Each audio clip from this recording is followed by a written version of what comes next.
Okay, testing 1, 2, 3. This is Psychological Distress in the Intersection of Gender and Physical Disability, with Considering Gender and Disability-Related Risk Factors, by Robin Lowes Brown. So the purpose of this study was to study the independent significance of self-esteem, mastery, and emotional reliance, and the perceived functional limitation and evaluation of individuals with disabilities. They also wanted to see what kind of impact these factors would have for psychological distress, and then to determine whether these factors vary because of gender. Just some background on the study and why they wanted to study gender in this way. It's estimated that roughly 18% of the U.S. population experiences a physical disability, and of this 18%, the majority is female.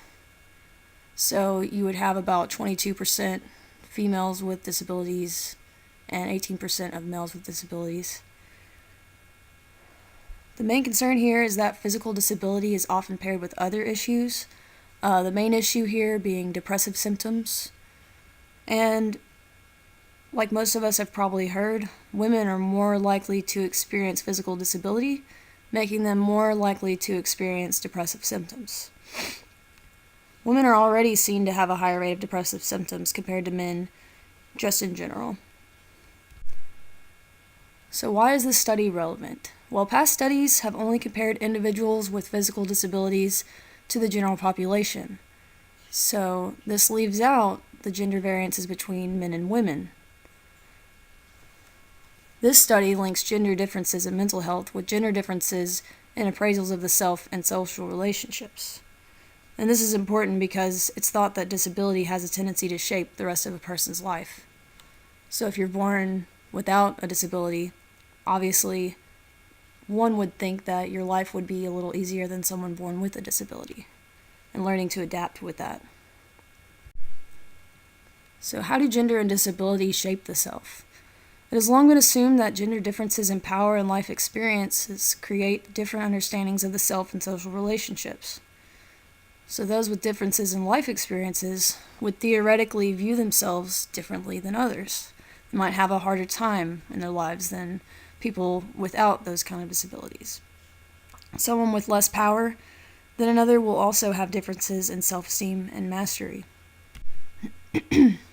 So understanding emotional reliance, which is one of the factors we're going to be looking at in this study.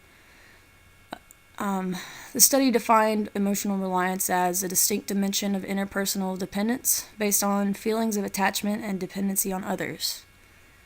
Basically, this means that everyone wants approval and everyone wants support from others. If they don't get that approval and support, then it's going to be more likely that they will have psychological distress. Transversely, if they do have approval and support, they're less likely to experience psychological distress. It's also important to think about how men and women are socialized differently. So from birth, women are taught that they need to do things the correct way that's been laid out by society. Likewise, women are expected to put others before themselves. They think of themselves last. This means that women do not fully develop self-esteem as greatly as men do, because men are taught that social connections are not as important and that they need to rely on themselves to get ahead in life, making them have a greater self-esteem. So here are the hypotheses tested in the study. Number 1, among women, the appraisal of social relationships, which we'll be looking at emotional reliance, will be more relevant for understanding variation in depressive symptoms than appraisals of the self, which we'll be looking at self-esteem and mastery. Number 2, among men, appraisals of the self, self-esteem and mastery, will be more relevant than the social appraisal, emotional reliance, for understanding variation in depressive symptoms. The third hypothesis is that perceived evaluation and functional limitation will independently predict depressive symptoms among both men and women. Number 4, perceived evaluation will interact with self and social appraisals in the ways in which these factors are anticipated to be gendered. Perceived evaluation is expected to exacerbate the effects of emotional reliance among women and counteract the effects of self-esteem and mastery among men. And lastly, number 5, functional limitation will also interact with self and social appraisals in the ways in which these factors are anticipated to be gender-based. That is, functional limitation will amplify the effects of emotional reliance among women and offset the effects of self-esteem and mastery among men. So that's a whole lot going on there, but once we get into the results, we'll further explain what all of these hypotheses meant and then whether or not they were proved. So, how they tested these hypotheses, they did an OLS regression, which is a statistical research method, and that's how they tested their hypotheses. So the first regression model addressed the first 3 hypotheses by examining the relative significance of self-esteem, mastery, emotional reliance, perceived evaluation, and functional limitation for depressive symptoms among women and men with physical disabilities. Other hypotheses were entered individually into the whole model. A Chow test measured the range of significance associated with men and women based on the hypotheses, and each model was controlled with all of these demographics: age, socioeconomic status, and race or ethnicity. So, how they conducted this study is they collected data from all of the residents of the Miami-Dade County in Florida in a 2-wave process. They picked 10,000 households randomly and sampled them, giving them surveys, and then they picked a certain amount of people out of that 10,000 and made them equal with the men and women picked.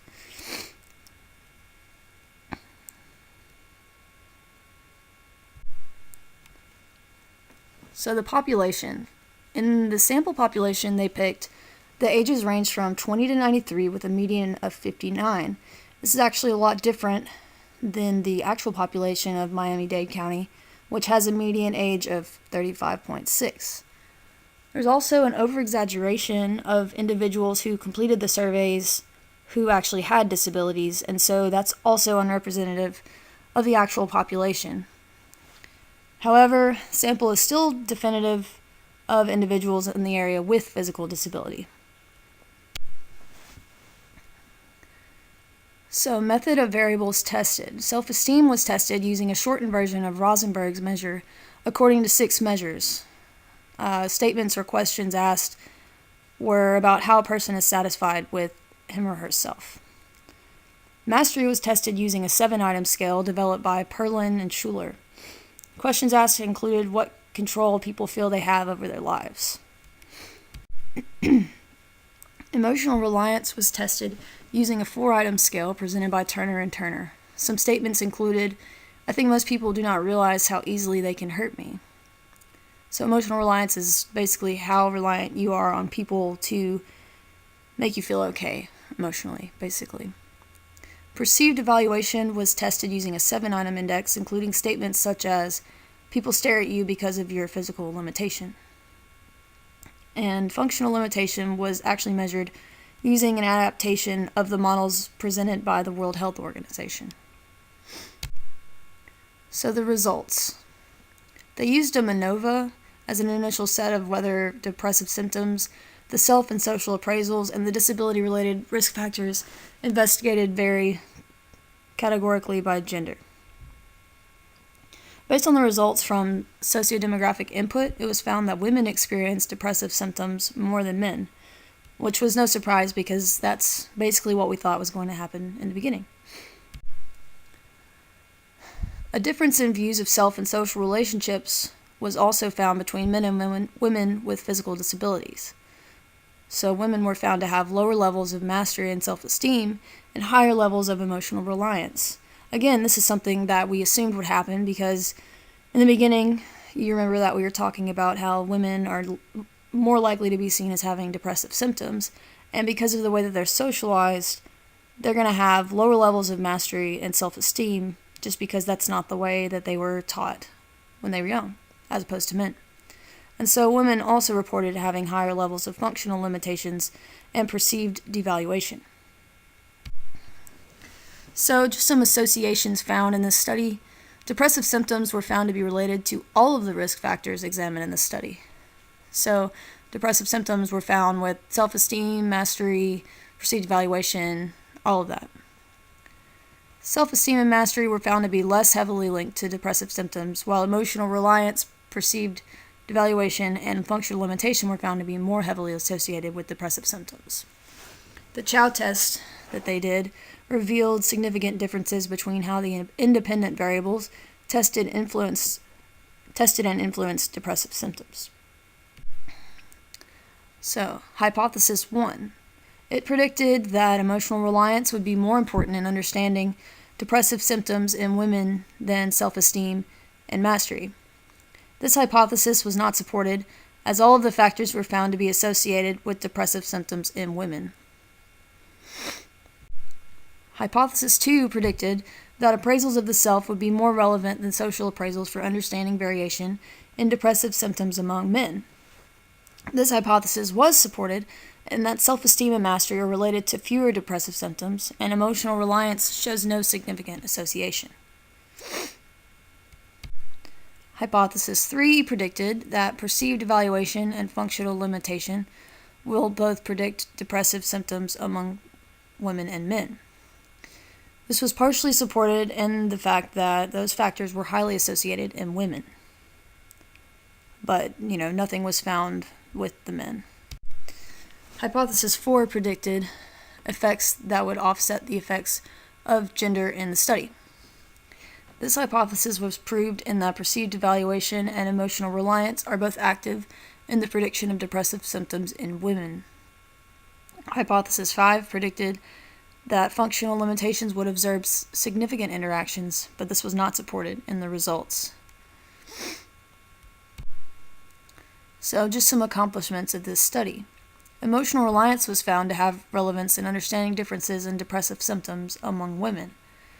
Also, we found that emotional reliance was found to correlate with greater depressive symptoms only among women. So not much in this study was found to be in men other than self-esteem and mastery, which were found to be very important among men. Perceived evaluation was the only physical disability factor that was found to be associated with levels of depressive symptoms among both men and women. According to the results of the study, perceived evaluation in relation to one's psychological health is gendered. So like we saw before, perceived evaluation was found to be highly important when looking at women.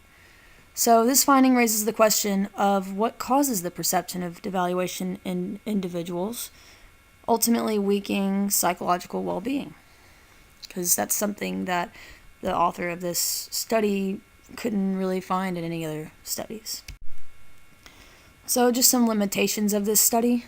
The sample population in itself was not completely reflective of the overall population. As we saw in the first couple of slides, the age gap was a lot different, and most of the people that participated in this study had disabilities, and originally we wanted to look at an entire population and not just those that were disabled. Also, it's important to note that the data was only cross-sectional, and it might have been more effective if they had examined the factors across a few points in time rather than just all in one survey at present day, whatever the person is doing at that time. The study examined many physical disabilities, but did not take into account the individual disability and how each individual disability could affect a person's overall mental status.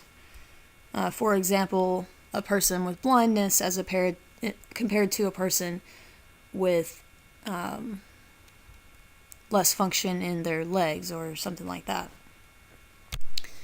So in summary, this study sought to find links between various factors of a person's overall psyche by examining gender and physical disability.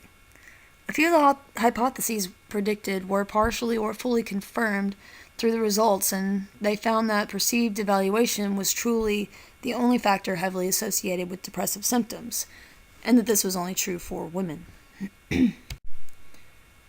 The researchers in this study have made it clear that they wish to further examine these factors and how they relate to men and women based on individual disabilities, and why perceived evaluation was the only factor heavily associated with depressive symptoms, and why that was only found in women.